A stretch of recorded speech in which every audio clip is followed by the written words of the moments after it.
আপনার ভাই পীরজাদা তহা সিদ্দিকী বলেছিল যে পীরের ঘরের ছেলেরা কেন রাজনীতি করবে। আজ কাসেম সিদ্দিকী রাজনীতির ময়দানে, তহা সিদ্দিকী চুপ।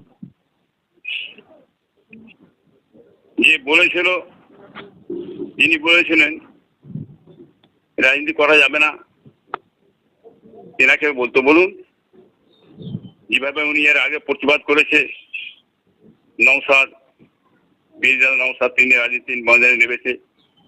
2 মিনিট দাদা করে 5 করে গেছেন, আবার করেছেন, নবীরা করে গেছেন রাজনীতি। আর নওশাদ করে রাজনীতি করে তাতে চিল্লা চিল্লি, ছোট বড় কথাবার্তা, হ্যাঁ বহুত কিছু কথাবার্তা বললেন। আমার ভাইপো কাসেম সিদ্দিকী সে রাজনীতির ময়দানে নেমেছে, তাকে যেটা ভালো লেগেছে, দলটা ভালো সে করে এখন এখন চুম্বর আছে, কথা বলছেন না। কারণ কি? কারণটা কি আপনি বুঝতে পারছেন না? কারণ তো আছে, কি বলেন?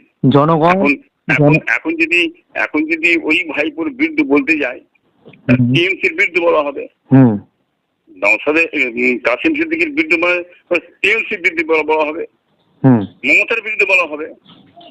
তাহলে তো লাইনে যে খাওয়া খেয়েটা ভিতরে আছে, কি বুঝলি, সেটা তো বন্ধ হয়ে যাবে। মমতা তো গালে মারবে, চট ব্রেনে ফেলে দেবে, তখন তার দেখবে না। তাদের তো পার্টি আগে, কি বুঝলেন?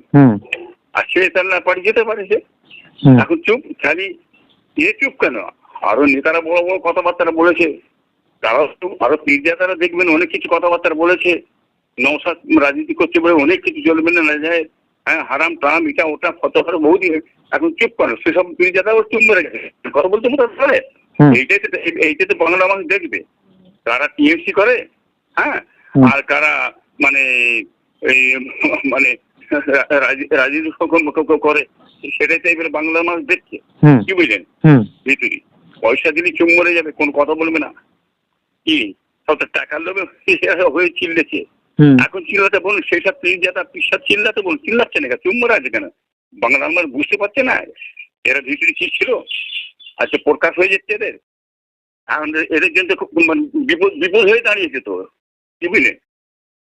এখন তো এদের জন্য বিপদ হয়ে দাঁড়িয়েছে, এটা বাংলার মানুষ বুঝতে পারছে। তারপরে কাসেম তার কাছে সে করতে পারে, তার অধিকার আছে, তার ব্যক্তিগত ব্যাপার, হ্যাঁ, তাতে আমাদের বলার কিছু নেই।